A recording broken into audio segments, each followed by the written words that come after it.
이 땅은 지적도상 맹지고요. 묘지가 있으며 공유자가 여럿인 지분 물건입니다.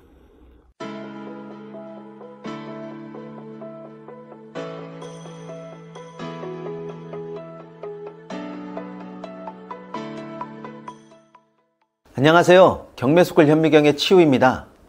구독과 알림은 꼭 한번 눌러주세요. 유튜브에서는 구독과 조회수가 부의 상징이 되더라고요. 또 현미경 단체 톡방에서 유튜브 뒷이야기도 좀 들어보시고요. 여러 부동산 정보와 경매 정보도 함께 얻어가시기 바랍니다. 오늘 물건은 2020 타경 47183 물건이고요. 소재지는 경기 평택시 고덕면입니다. 그냥 딱 보면 알겠지만 정갈하고 깔끔한 묘지가 있고 여기에 공유자가 여럿인 지분 경매입니다.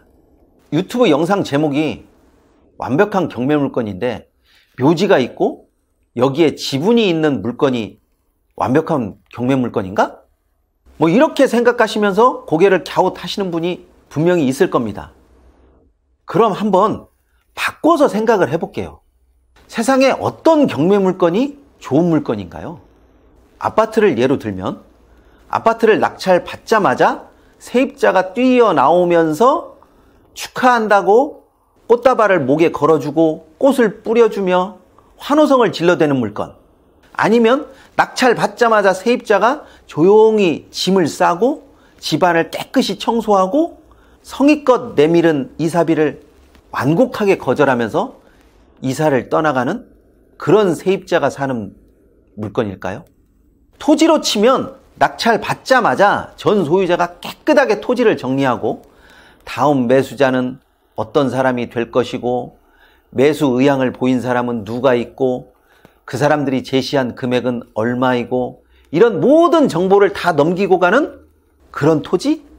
정말로 그런 경매 토지 물건이 있다고 생각하십니까? 없죠. 암요. 암 없고 말고요.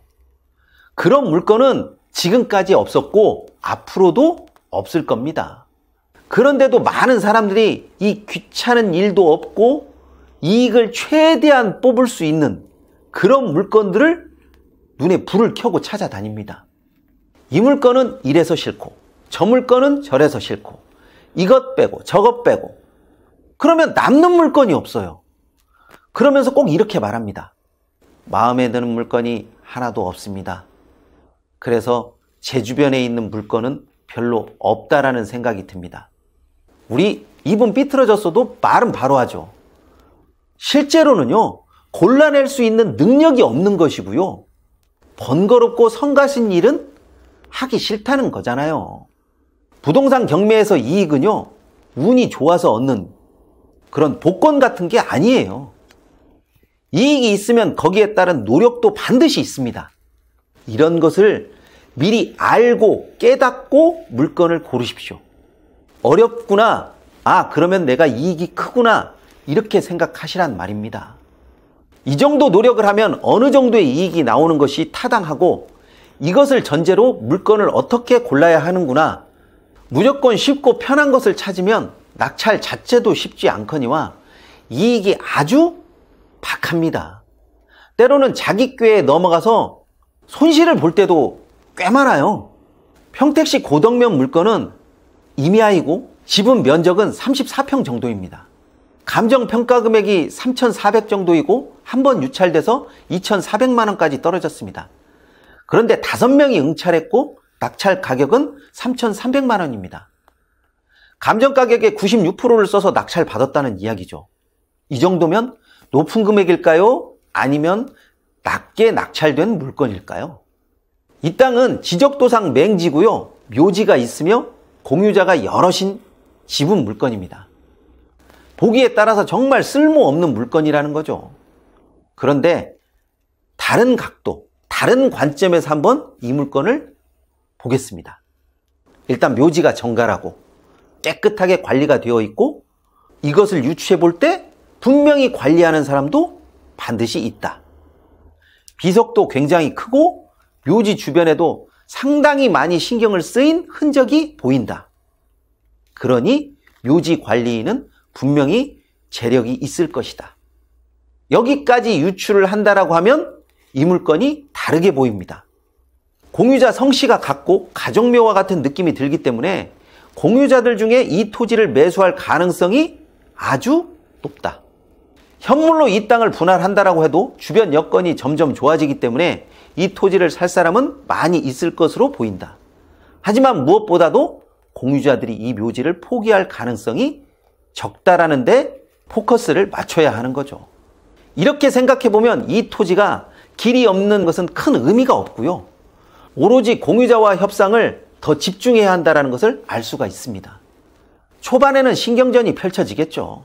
그런데 시간이 지나면 지날수록 공유자들이 더 불리해져요. 불리해지는 이유는 아주 간단해요. 분명히 낙찰자가 가만히 있지는 않을 거예요.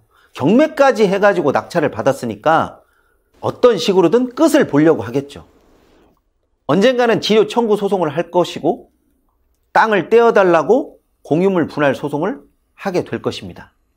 그렇게 되면 이 땅을 어떻게든 처리하지 않을 수가 없는 거죠. 분묘기지권을 들어서 묘지를 옮기지 않겠다고 할 수는 있겠죠.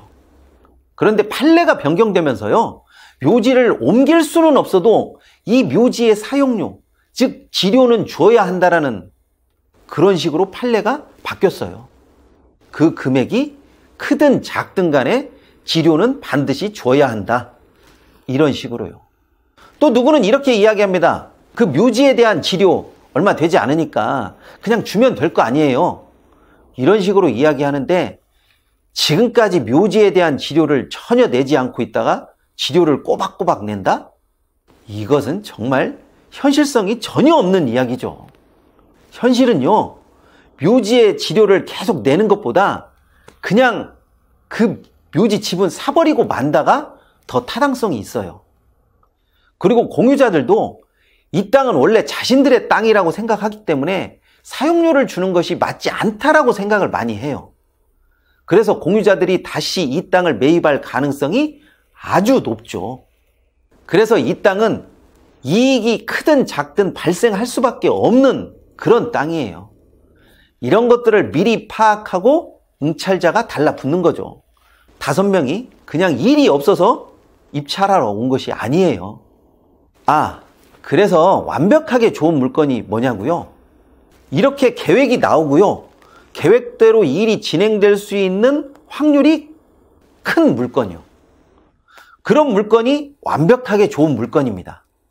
어디로 어떻게 튈지 모르는 그런 물건은요, 금액이 크든 작든 간에 절대로 좋은 물건이 될 수가 없습니다. 비싼 것이 좋은 물건이라고 많이 말하는데요, 부동산 경매에서는 가격은 둘째이고 물건을 제대로 처리할 수 있는지 없는지, 그것이 제일 첫 번째입니다. 그것이 확실하면 완벽하게 좋은 물건이 되는 거죠. 어떻게 이제 좀 좋은 물건이라고 판단이 되시나요?